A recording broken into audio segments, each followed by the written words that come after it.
नमस्कार। Political page पर आप सभी लोगों का स्वागत है। संसद के सत्र खत्म होने के अगले ही दिन भारतीय जनता पार्टी के राष्ट्रीय अध्यक्ष जेपी नड्डा और केंद्रीय गृह मंत्री अमित शाह दक्षिण भारत के मिशन पर निकल गए।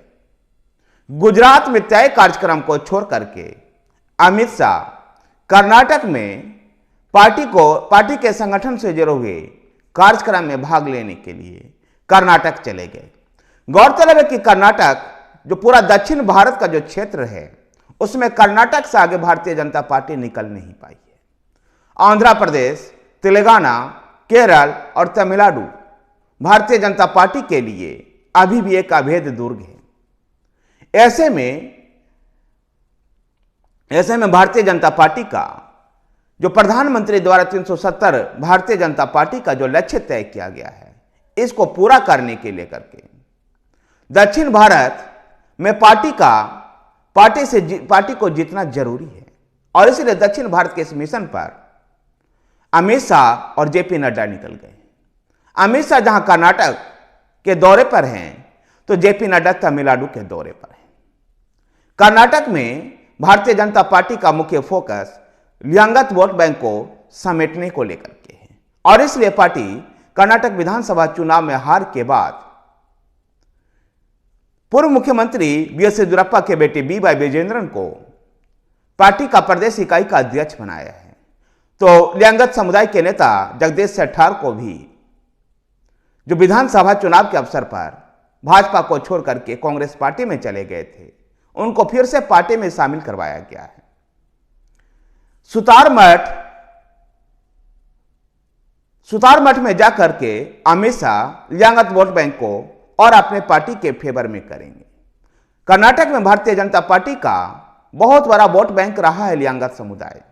ऐसे में लियांगत को एकजुट रख करके पार्टी लोकसभा चुनाव में पिछला प्रदर्शन को दोहराना चाहेगी।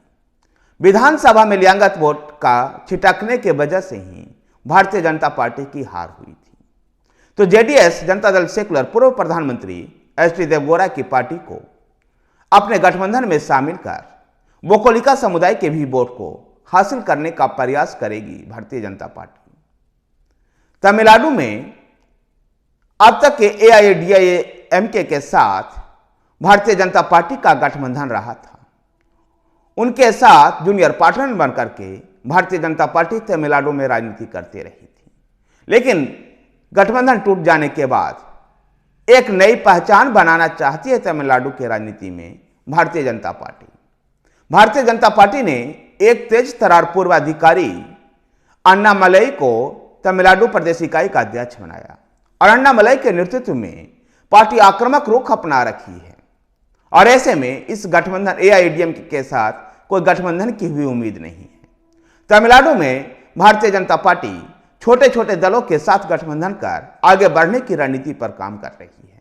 तो वहीं पर दूसरे दलों के नेताओं को भी अपने पार्टी में शामिल करवा रही है और अभी दिल्ली में ही एआईएडीएमके के 14 पूर्व विधायकों को पार्टी में शामिल करवाया गया और उसमें एक डीएमके के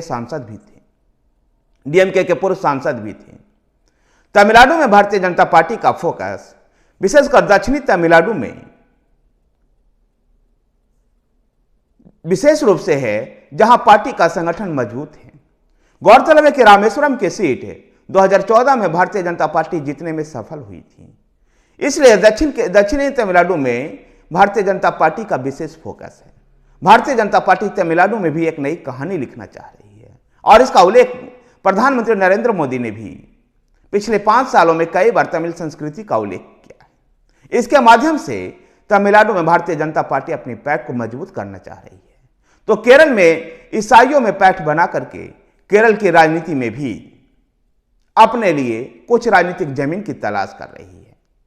केरल में भारतीय जनता पार्टी ने प्रकाश जावड़ेकर को प्रभारी बना करके इसका संकेत भी दे दिया था। ईसाई समुदाय में अपनी पैठ बनाने को लेकर के पूर्व रक्षा मंत्री और कांग्रेस के दिग्गज नेता एंटनी के पुत्र अनिल कुमार एंटनी को पार्टी ने राष्ट्रीय सचिव भी बनाया है। अभी पिछले दिनों पीसी जॉर्ज की पार्टी को भी भारतीय जनता पार्टी में विलय करवाया गया है। ऐसे में केरल में भी बहुत सधे हुए कदमों से धीरे धीरे ही सही, लेकिन केरल की राजनीति में भी अपने लिए एक अहम स्थान बनाती जा रही है भारतीय जनता पार्टी। आंध्र प्रदेश को लेकर के भारतीय जनता पार्टी की कोई रणनीति अभी तक साफ नहीं कि आंध्र प्रदेश में पार्टी किस प्रकार से आगे बढ़ना चाहेगी। आंध्र प्रदेश में टीडीपी तेलुगु देशम पार्टी चंद्रबाबू नायडू की पार्टी भाजपा के साथ गठबंधन में रही थी।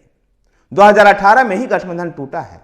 ऐसे में उम्मीद की जानी चाहिए कि टीडीपी के साथ मिलकर के आंध्र की राजनीति में कुछ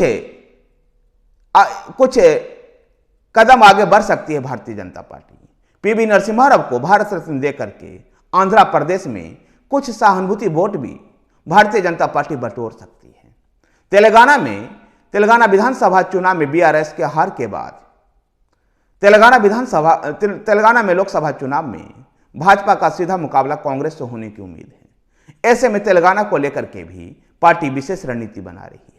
दक्षिण भारत में 131 लोकसभा सीट है, जहां अभी केवल भाजपा के पास 29 सीट ही है। उत्तर, मध्य और पश्चिमी भारत में पार्टी ने अधिकतम सीटें जीत ली है। अब यहां सीटों की वृद्धि की संभावना ना के बराबर है।